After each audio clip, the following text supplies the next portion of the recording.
எப்படி ஒரு ஹெல்த்தியான பணியாரம் செய்யலாம்ன்றது பார்க்கலாமா? எப்படி செய்யறதுன்னு தெரிஞ்சுக்கிறதுக்கு முன்னாடி நம்ம சேனல் என்ன ஃபாலோ பண்ணாம இருந்தீங்கன்னா ஃபாலோ பண்ணிட்டு பாருங்க. பணியாரம் செய்யறதுக்கு ஃபர்ஸ்ட் 2 கப் அளவுக்கு சத்து மாவு ஆட் பண்ணிக்குவோம். அதோட 1 கப் அளவுக்கு தோசை மாவு ஆட் பண்ணிக்கோங்க.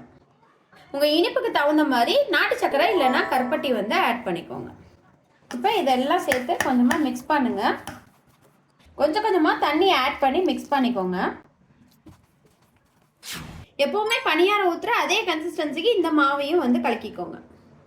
ஸோ நெய் ஊற்றும் போது வந்து பார்த்தீங்கன்னா நல்லா டேஸ்ட்டாக இருக்கும். நீங்கள் நெய் இல்லைன்னா வந்து ஆயில் வந்து ஆட் பண்ணிக்கலாம். இப்போ எப்பவும் போல் பணியாரம் ஊற்றுற மாதிரியே பணியாரம் ஊற்றிடுங்க. வேணும்னா அதில் நட்ஸ் ஆட் பண்ணிக்கலாம்.